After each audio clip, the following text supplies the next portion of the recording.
for attending our event today. I'm Dr. Paul W. Richardson, and I'm a full-time faculty member here at DeVry University. Now, folks, I am a project manager by trade, and I teach project management courses here at the university. Now, today, I'm here with one of my graduating students, Dan Fettig, and originally we were going to have another student to speak with us today, but unfortunately, due to unforeseen circumstances, she was not able to join us. But we're still going to work with Dan today because I think he's got a really good story to tell. Because Dan is finishing his program in finishing the master's program here in project management, and Dan is looking to increase his skill set in his current career. And I'm confident we're going to have a great discussion because we want to make sure that everyone stays involved with what we're trying to do today. Because at the conclusion, we will have a question and answer section, but we do still want you to be engaged and ask your questions in the chat, okay? All right, so let's get started.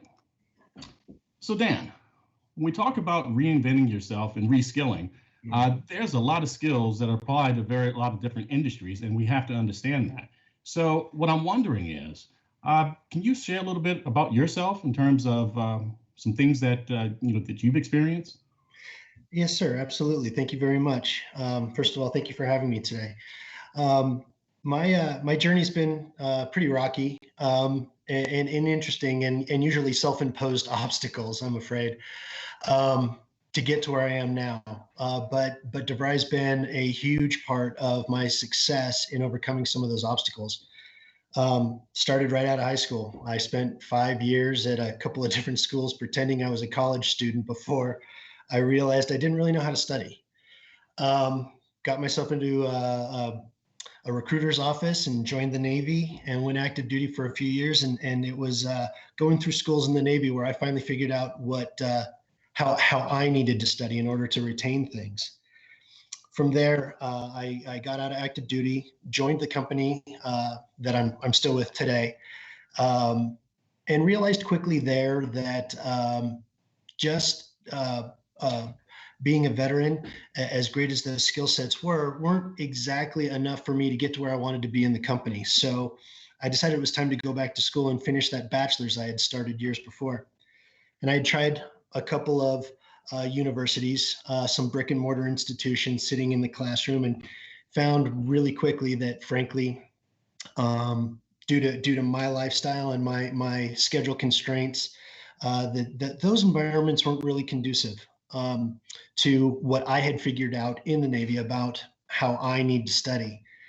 I got fortunate and found DeVry University, and immediately found academic success. I was an online student for my bachelor's degree, and the way the courses are structured really meshed very well with me in particular. Fast forward a few years, promoted at my company into the salary ranks, started taking on some more project management type roles and responsibilities, and did okay at the outset. About that time, the Navy Reserve knocked on the door and decided to send me back to active duty for a year.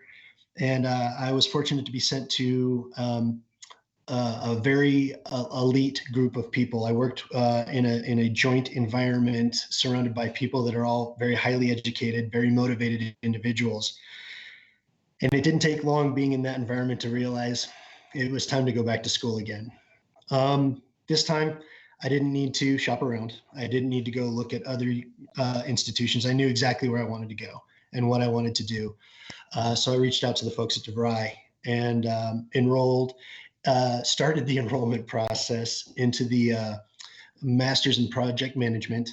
And the timing actually was pretty fortuitous, because I think the phone call was on a Wednesday or a Thursday, and courses were starting that following Monday. And fortunately for me, having been an alum, the entrance process was nice and smooth and easy. So that's how I got here into the program management, Masters of Program Management, project management curriculum, and definitely looking forward to wrapping things up here in the next few days and moving on with my career. All right. Well, excellent. And folks, let's understand this. Your journey might not be the same as Dan's. You might be in a situation where you are changing careers and looking for that second act. And one of the things that we know based on the program is that we have a lot of folks who are changing their careers and looking to try to, earn a new skill set that can help them either in their current career, if they're trying to move on to something a little different, or if they're really looking to really see exactly what's going to happen and how can I apply project management, even if I'm not in the position of a project manager. And I think that's one of the things about the program that's very unique is that we really want to make sure that you have a good understanding of the project management principles. And let's understand this about the project management principles. Okay, there's a few things that we need to understand. First and foremost, the principles are all about structure. For any project that you have, folks, you've got to have structure, because if you don't have structure, now you're just trying to find your way in the dark and you're not going to get there. So having that structure is very important.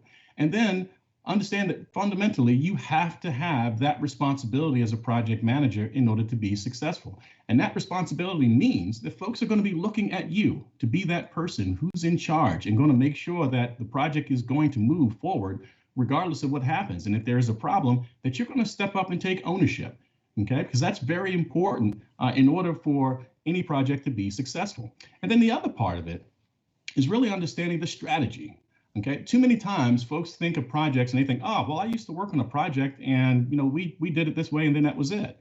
Well, see, folks, projects are no longer just a tactic. Projects are part of the strategy of the organization. So this whole idea of strategic thinking, okay, you can't even think about strategic thinking without also considering the project and project management. And that's where the principles will help you to be successful, because the vision of the organization is ultimately what everyone in the organization is trying to follow. And that's what we also want to make sure that happens with any types of projects that you're on. So the program really also focuses on this as well. And now also, in terms of your outlook as it relates to project management is very important. You have to have both a macro and a micro perspective. And so what do I mean by that?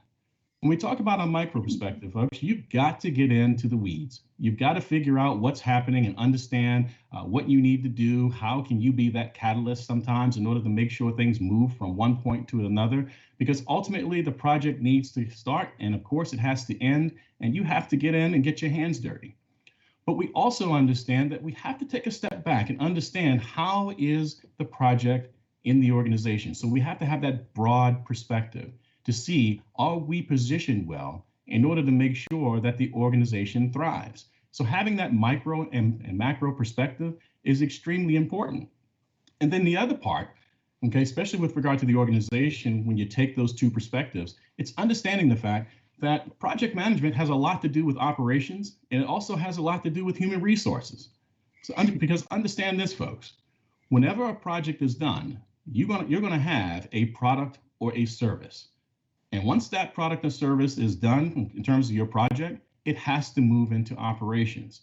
So in order for the organization to be successful, project management has to make sure that that functional area of the organization, that they have, a good connection and understand exactly what needs to happen. And in addition, what we know for projects, guess what? You need good people.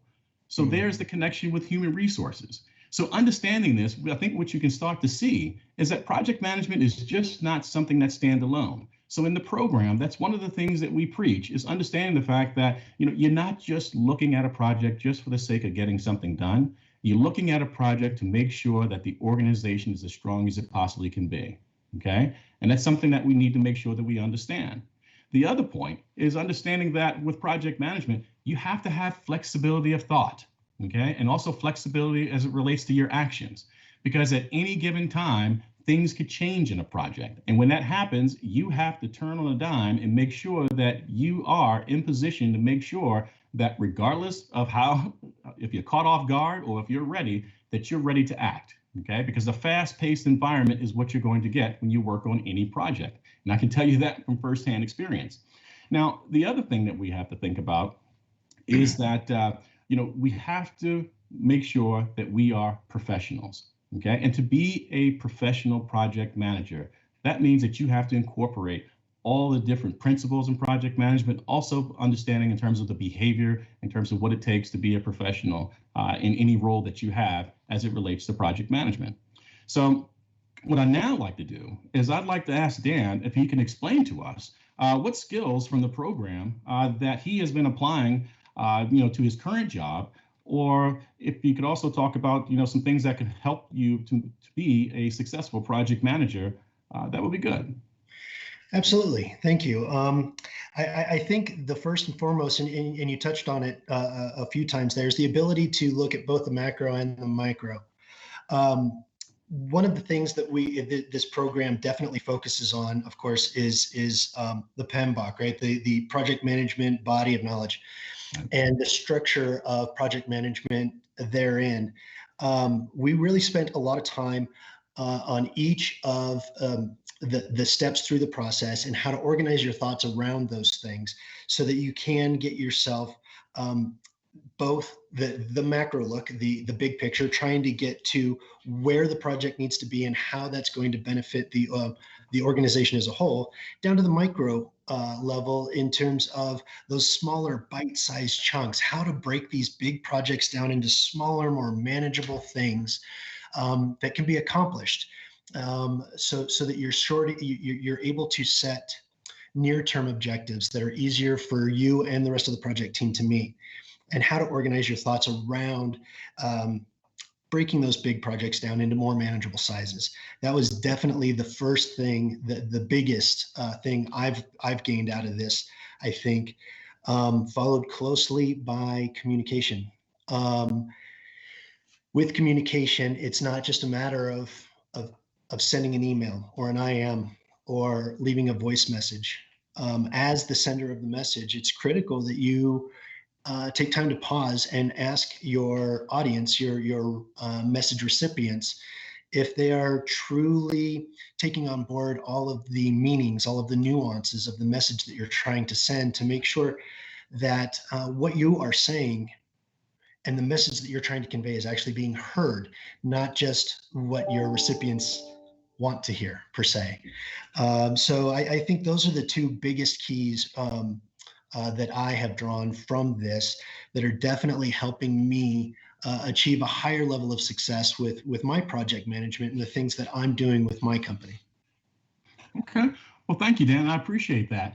And folks, I also would like to make sure that we understand this, is that even if you aren't currently working in a project management position, these skills can still help you. I can tell you from my own personal experience, is that when I was working in the professional world, my job was working as a portfolio manager with different employee benefits. Well, what will that have to do with any projects? Well, the one thing that I knew and I discovered is I thought about it and I said, these different accounts that I have, they have a start date and an end date. And that's one of the first things that they teach you in the program. And I was able, once I started learning more about project management and the different skills, I was able to start adapting those skills to my current job. Now, I wasn't in a project management position at the time, but I knew right away that these principles could help me. So even if you're not working in any type of a project management capacity, understand this, that these skills are skills that you can take and move into your current jobs in some way, because that's the one thing that we have to understand. Now, Dan mentioned the PMBOK, which is the Project Management Body of Knowledge, okay, that the Project Management Institute, sponsors, but understand the fact that it's about adapting and making sure that you can move those principles into any type of situation that you're in, regardless of if you're in a project manager capacity or not, okay? So, but let's also understand this, folks. What you will learn from this program is that there are a lot of moving parts as it relates to project management. And those moving parts sometimes can just get kind of crazy. But that's one thing that is something that is very important to understand, is that it's about making sure that you align those parts correctly. And one of the things that we attempt to do is making sure that folks understand, yeah, that's fine. but it's all about how you align these parts in order for you to be successful. And the fast-paced environment is something that I love. So to be in a position where you are that focal point, as I talked earlier about having that responsibility, is something that is very important, and it can be special, okay? But having that skill set is what helps you to be confident in terms of being successful in any type of project management role. Now, Dan, if you could, I'd like it if you could share with us what you enjoy most about project management. Absolutely. Thank you. You already touched on it, actually. It's being the focal point. And I think it's key to point out that it's not just the focal point necessarily of the project, but of the project team members when they have questions or concerns or even ideas about how to move the project forward. But that also includes senior management and the executive sponsorship, perhaps, of the project themselves. They need a touch point. They need a point of contact to reach back to so that they can get all the information they need on status and budget and schedule, because of course they have people to report to as well. So I think being the focal point for those questions, inquiries, and suggestions is part of it, but it's also being able to take all those inputs and those questions and those human resources, as you pointed out, and keep everybody focused on that objective, that big project objective, to get it across the finish line. And when you are able to bring it in on time and on budget, and management and executive leadership sees that you are able to do that successfully, it's that sense of accomplishment when you get to that finish line and you know you did the job right and you've delivered not only the project in its complete form, but a valuable asset to the organization as they move forward with their strategic objectives. Now, folks, Dan just talked about in terms of that accomplishment and that feeling that you got everything done at the end. But let's understand this. It's not without consequence in terms of you getting to that point. There are situations where you're going to be faced with challenges, okay? Challenges with any number of things as it relates to project management. And that's fine. But it's understanding the fact that you can work through those and understanding what types of things that you can do in certain situations is really where it's going to be beneficial in terms of how you can move forward with any type of project endeavor. Now, something to think about here, and I'd like Dan to share this with us, is any types of challenges that he's faced and how he's overcome them. Oh, absolutely. In my organization, we build and launch satellites, spacecrafts of a variety of different capabilities. But they're usually one of a kind type vehicles. It's very rare when we're building a duplicate or a second generation. So our projects tend to be fraught with pitfalls because we're trying to answer questions that have never been asked before. We're trying to create new things, invent new capabilities. And with that, failure is inherent. So because you're never going to get the right answer. You're rarely going to get the right answer the first time you try. So you learn pretty quick how to think on your feet, and you get pretty comfortable with having those uncomfortable conversations. This didn't work out. This is why. This is our plan moving forward. I think of a time when I was testing a spacecraft, a series of times where I was testing in the middle of the night on a weekend, and something went wrong. Something went wrong with the test, and we had to safe the situation. And it was time to call all of the pertinent stakeholders at 2 a.m. on a Saturday. And that was not a situation I was comfortable with, but it was what had to be done because of the situation we were in. Well, thanks to some of the skills I've learned here, I found that the best way to approach it in the future was at the pre-test meetings to have that list of people that were going to need to be involved, aware of the fact that their name and phone number is on a list, and that these phone calls may very well come in at 2 o'clock in the morning. If you want your spacecraft tested around the clock, sometimes things are going to go wrong when you're trying to sleep. So being able to lay that groundwork and that preparation for the eventuality that an unforeseen circumstance might come to fruition helped me to be able to, with my comfort level, to initiate those phone calls and those uncomfortable conversations. So being able to be quick on your feet, think through the situation and come up with the right answer is definitely a skill set that this program has helped me refine. It's a great quote I heard one time, and it absolutely applies here. You're never wrong to do the right thing. And this program gives you the tools to develop the confidence to be able to follow that saying through. Absolutely. And I think, folks, one of the things that you heard in Dan's answer also is understanding just to keep calm and understanding that behavioral aspect of project management and also what's happening in the program, because that's something else that we want to make sure that students understand is that, project management, yeah, there's the technical part, but there's also that part where we have to understand the human aspects and the human issues that can happen with any types of situations where there's a challenge. Well, Dan, we're getting close to time, but I would like you, if you could you tell us what the future looks like for you? Absolutely. Thank you. I'll try to make this brief. I'm very excited in my current role. I am in a situation where I work with people who we are trying to put our astronauts back on the moon, and then on to Mars from there. I work with a collection of physicists and mathematicians and data scientists, and we're developing machine learning and artificial intelligence tools to help sever that communication latency tether that has kept us as close to the Earth as the moon. Because to get beyond that, we have certain challenges we have to overcome.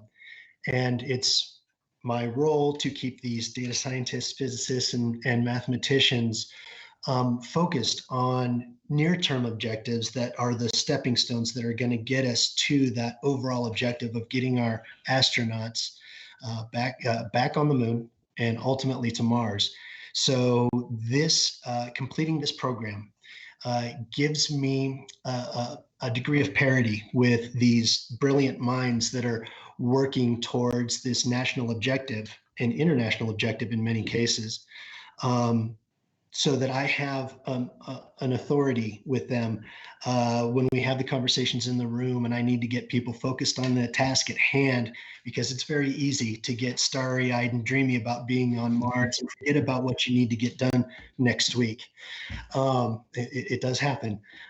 So my future is very exciting. I'm very grateful for the school, for the skill set the school has provided to me and the opportunity I have to employ it immediately. I'm going to hit the ground running. I'm using the skills you've taught me just this semester alone, just earlier today, in fact. So I look forward to continuing to bring that to the organization and the project and getting our astronauts onto Mars. All right. Well, folks, we're getting close to the end, but we want to make sure that we take time to answer some of the questions that you might have. And keep posting your questions in the chat, and we'll try to answer as many of them as we can right now. It looks like Eric has asked, I am a supply chain professional who has an MBA with a focus in project management. Is it beneficial to sit for the PMP? Absolutely. I strongly suggest that you do sit for the PMP. And understand this, also something to take into consideration, Erica, is the fact that the PMP is going to be changing. If you're on PMI's website, that's one of the things that they talked about is that the exam, they have the date as being January 1st, 2021. So if you're learning with the 6th edition right now and understanding you've been training for it, I suggest you definitely do it right now before things change, because it might be a little different than what you have been studying. So yes, I definitely think you should. Chelsea is asking us, do companies accept employees with the education and not necessarily the experience background? Well, Chelsea, that's it all depends on the organization. Some organizations understand that in terms of the education that you have, they understand that, yeah, you're a work in progress. And they also understand that, we can teach this person. But what's important for you to understand is that a lot of times organizations want to make sure that you understand the language of project management. And when you understand that language, that helps you to really think on your feet more. And as you start working in the role, you'll gain that experience. Now, Dan, would you agree with that? Absolutely, absolutely, sir. I was one of those people that kind of had the role before the education, and it was a steep learning curve initially, but getting that education and learning that language, as you put it, certainly smoothed things out and has definitely increased my success as a project manager. So, yeah, my organization sort of thrust me into the role. Turns out I kind of liked it. And as I went and sought the education, I've continued to increase my proficiency with the skill set. Absolutely.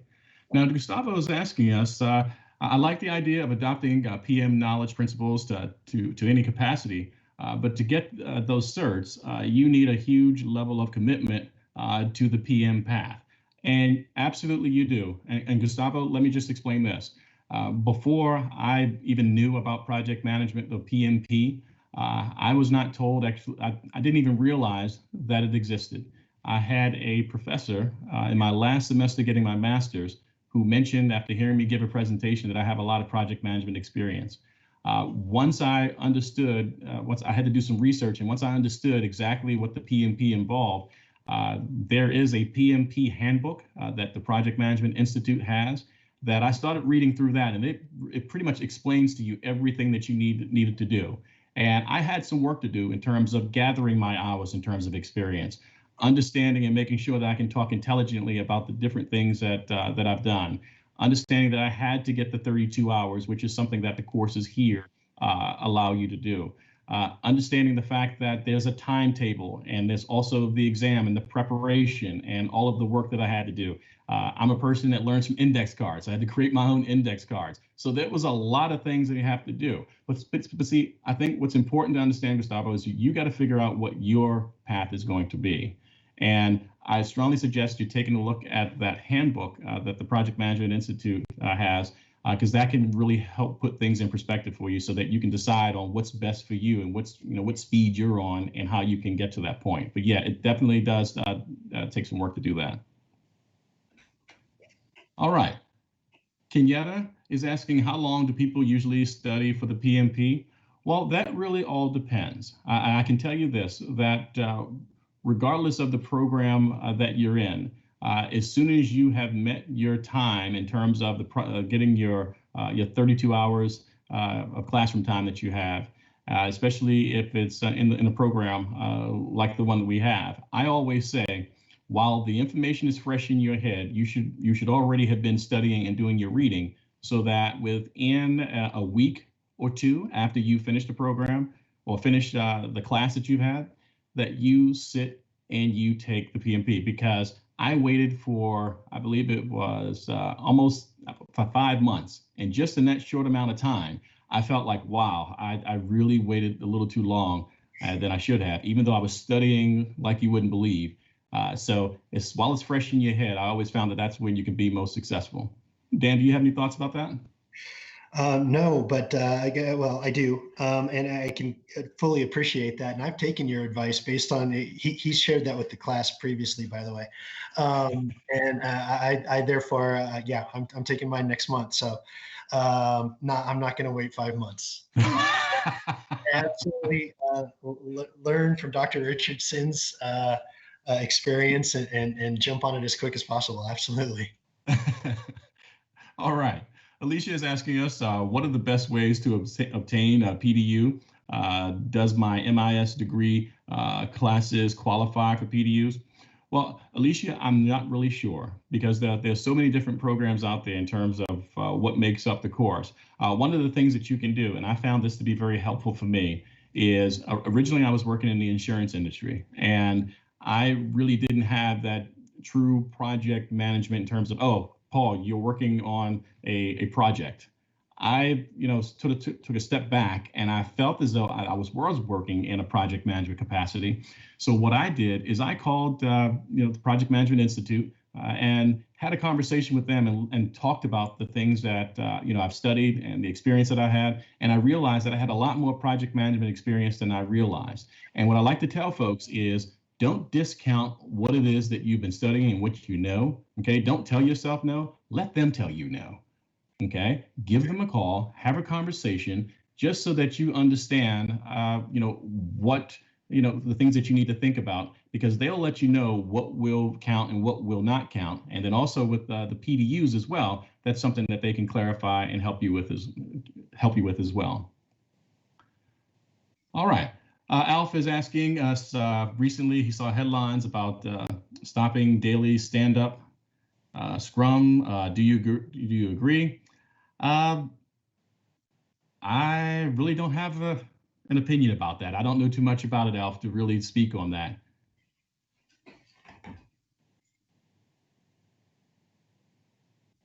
Oh, Tia is asking us, can someone with a master's degree in public administration benefit from taking a PMP? Absolutely. Okay. Because Tia, let's understand this. At some point, you will probably be in a position where you will have to either oversee a project, or someone will have to consult with you about a project, or you'll be a part of a project, or you might even be a project sponsor because it's in your department that you're having a project done.